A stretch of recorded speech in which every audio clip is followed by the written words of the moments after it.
Halo semuanya, perkenalkan kami dari kelompok 11 yang beranggotakan 3 orang, saya sendiri Pasca Putri Gultom, ada Bunga Indah Lestari, dan Jorlapos Mamanulang.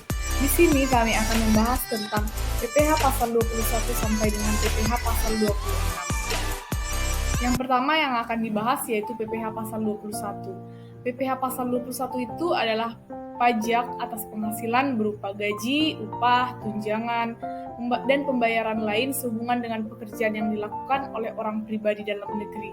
Contohnya itu misalnya kita sebagai pegawai ataupun karyawan yang mendapatkan penghasilan berupa gaji, tunjangan. Dan di situ kita itu dipotong PPH pasal 21.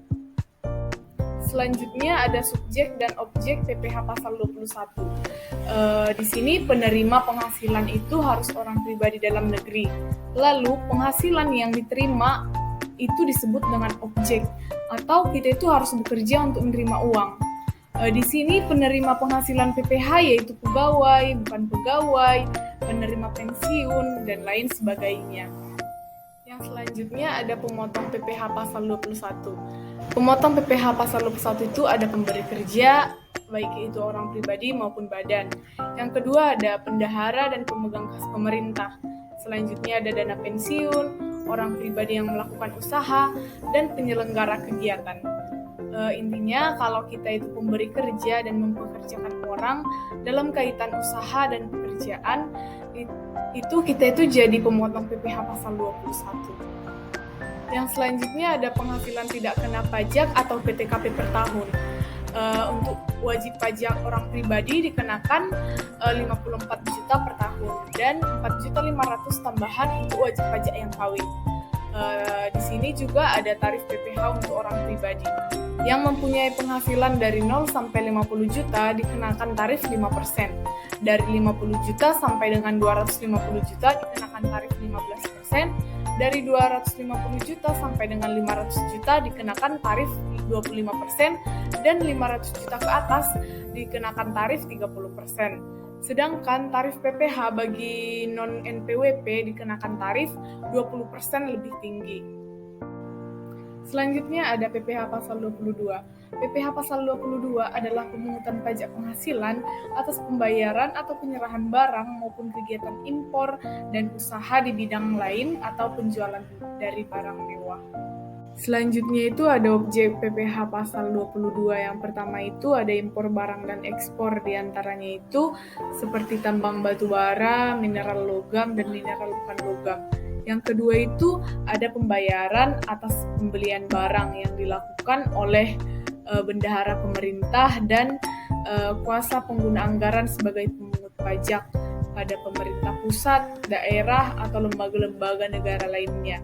Dan yang ketiga itu ada pembayaran atas pembelian barang dengan mekanisme uang persediaan yang dilakukan oleh bendahara pengeluaran. Dan yang keempat itu ada penjualan hasil produksi kepada distributor yang bergerak dalam bidang industri seperti semen, kertas, dan lain sebagainya. Dan yang keenam itu ada penjualan kendaraan bermotor oleh agen tunggal pemegang merek atau ATPM, agen pemegang merek atau APM, dan importir kendaraan bermotor. Yang keenam itu juga ada penjualan migas seperti bahan bakar minyak, gas, dan pelumas. Dan yang terakhir itu ada penjualan barang mewah seperti pesawat terbang pribadi, rumah, tanah, dan lain sebagainya. Di sini ada subjek pemotong PPH pasal 22. Yang pertama itu Bank Devisa dan Direktorat Jenderal Bea Cukai atas impor barang. Yang kedua ada bendahara pemerintah dan kuasa pengguna anggaran atau KPA sebagai pemungut pajak pada pemerintah daerah, pemerintah pusat, atau lembaga lainnya. Yang ketiga juga ada bendahara pengeluaran, yang mana ini pembayaran atas pembelian barang yang dilakukan dengan mekanisme uang persediaan. Yang keempat, ada kuasa pengguna anggaran atau KPA. Yang mana ini berkenaan dengan pembayaran atas pembelian barang kepada pihak ketiga yang dilakukan dengan pembayaran secara langsung. Dan yang kelima itu ada BUMN atau Badan Usaha Milik Negara yang sebagian modalnya itu dimiliki oleh negara seperti PT Pertamina atau bank-bank usaha milik negara. Selanjutnya itu ada tarif PPh pasal 22. Yang pertama atas impor, itu ada importir yang menggunakan angka pengenal importir atau API sebesar 2,5% dari nilai impor. Importir non-API dia 7,5% dari nilai impor. Importir yang tidak dikuasai 7,5% dari harga jual lelang. Yang kedua itu tarif PPh 22 itu sebesar 1,5% atas pembelian yang dilakukan oleh Direktorat Jenderal Perbendaharaan Kementerian Keuangan. Dan yang ketiga, atas penjualan hasil produksi dia kertas itu ada 0,1%, semen ada 0,25%, dan baja ada 0,3%, dan otomotif ada 0,45%. Yang keempat itu atas pembelian bahan industri sebesar 0,25% dikali dengan harga pembelian, tetapi tidak termasuk PPN. Yang kelima ada atas importir komoditas sebesar 0,5%, seperti kedelai, gandum, dan lain sebagainya. Yang keenam itu ada atas penjualan kendaraan bermotor sebesar 0,45%. Dan yang terakhir itu dia ada atas barang mewah sebesar 1% dan 5%. Baik, saya Bu Enda Lestari akan menjelaskan yaitu kali ini mengenai PPh pasal 23. Yaitu PPh pasal 23 ini adalah pajak yang dikenakan atas pendapatan, baik itu atas penghargaan, penyerahan jasa, atau modal. Jadi penghasilan yang dikenakan umumnya berlaku pada transaksi antara pihak pemberi penghasilan dan pihak penerima penghasilan. Baik, selanjutnya adapun tarif yang dikenakan oleh PPh pasal 23 yaitu tarif 15% dan tarif 2%. Jadi tarif 15% ini diberlakukan untuk dividen. Dengan pengecualian yaitu pembagian dividen kepada wajib pajak orang pribadi yang dikenakan PPh final. Selanjutnya yaitu bunga dan royalti serta hadiah dan penghargaan selain yang dipotong oleh PPh pasal 21. Sedangkan tarif 2% itu diberlakukan untuk sewa dan penghasilan lainnya, serta berlaku untuk imbalan jasa. Mengenai objek-objek dari PPh pasal 23 ini, yaitu ada bunga dengan jaminan pengembalian utang, dividen, royalti, hadiah atau penghargaan, semacam bonus dan sejenisnya selain kepada orang pribadi, sewa dari penghasilan yang sehubungan dengan pemakaian harta, kecuali sewa tanah dan bangunan, serta imbalan sehubungan seperti jasa teknik, jasa manajemen, konstruksi, dan jasa lain-lain yang sudah dipotong oleh PPh pasal 21. Jadi kesimpulannya yaitu hampir semua penghasilan dapat dipastikan terkena PPh pasal 23 ini. Namun penghasilan seperti penghasilan dibayar atau terutang kepada bank, sewa yang dibayar untuk usaha, dan bagian laba yang diperoleh perusahaan dalam negeri dengan persyaratan tertentu itu dikecualikan dari PPh pasal 23. Baik, selanjutnya saya akan membahas mengenai PPh pasal 24. Yaitu PPh pasal 24 ini adalah peraturan yang mengatur hak wajib pajak untuk memanfaatkan kredit pajak mereka di luar negeri untuk mengurangi nilai pajak terhutang yang dimiliki di Indonesia. Subjek dan objek PPh pasal 24 yaitu sebagaimana dalam undang-undang. Subjek yang termasuk dalam PPh pasal 24 adalah wajib pajak luar negeri yang terutang pajak atas seluruh penghasilan, termasuk penghasilan terima atau diperoleh dari luar negeri. Sedangkan yang menjadi objek PPh pasal 24 yaitu penghasilan yang berasal dari luar negeri. Adapun contoh perhitungan pada PPh pasal 24, yaitu di tahun 2022, PT Merdeka memperoleh pendapatan yaitu dari luar negeri sebesar 15 miliar dan dalam negeri sebesar 30 miliar. Sesuai peraturan perpajakan di negara tersebut, PT Merdeka harus membayar pajak sebesar 15%. Jadi untuk menghitung total pajak terhutang yang harus dibayarkan di Indonesia, maka pertama-tama harus melakukan jumlah pendapatan neto secara keseluruhan yang menjadi 45 miliar.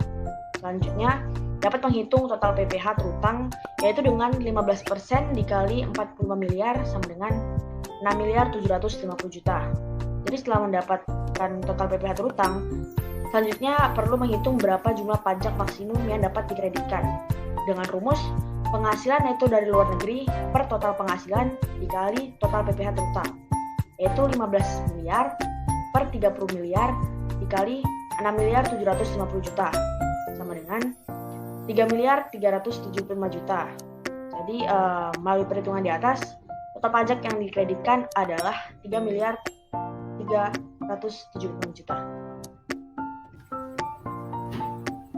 Ya, di sini saya akan melanjutkan PPh pasal 25 yang dimana PPh pasal 25 ini berisikan aturan mengenai bagaimana wajib pajak mengatur kewajiban pajak di muka sehingga wajib pajak tidak memiliki beban utang pajak yang besar dan harus dibayar saat batas waktu penyampaian surat pemberitahuan tahunan pajak penghasilan. Selanjutnya itu ada subjek dan objek PPh pada pasal 25. Yang pertama itu wajib pajak orang pribadi yang memiliki kegiatan usaha seperti pedagang atau penyedia jasa. Lalu yang kedua wajib pajak badan yang melakukan kegiatan usaha seperti pedagang atau penyedia jasa. Lalu selanjutnya itu ada objek. Objeknya itu yang dimana penghasilan yang diperoleh oleh wajib pajak baik itu pribadi maupun badan usaha dari kegiatan usaha yang mereka lakukan. Selanjutnya itu tarif PPh pasal 25. Sesungguhnya tidak ada istilah jumlah tarif PPh pada pasal 25 karena bukan pengenaan pajak pada suatu objek pajak, melainkan sebutan dari sebuah angsuran pembayaran pajak penghasilan terhutang. Ringkasnya, pajak terhutang yang harus dibayar ialah PPh pasal 29, sedangkan PPh pasal 25 ialah angsuran pembayaran pajak penghasilan terhutang. Jadi yang dimana tarif jenis PPh pasal 29 wajib pajak pribadi, pengusaha maupun badan tertentu ialah 0,75% dari jumlah peredaran bruto per bulan dari masing-masing tempat usaha. Lalu pajak ini sifatnya final dan dapat dikreditkan pada akhir tahun pajak. Sekian. Lalu selanjutnya itu contoh perhitungan pada PPh pasal 25. Yang dimana PT XYZ bergerak di bidang produksi makanan, di mana penjualannya itu dimasukkan ke banyak supermarket atau toko-toko besar. Lalu tidak hanya itu, perusahaan ini juga melakukan ekspor di luar negeri seperti Thailand dan juga Korea. Misalnya, pada data pajak, angsuran PPh 25 yang sudah dibayarkan adalah 168.982.456 dan juga penghasilan PT XYZ dalam setahun lebih dari 50 miliar, maka perhitungannya menggunakan tarif PPh badan 22%.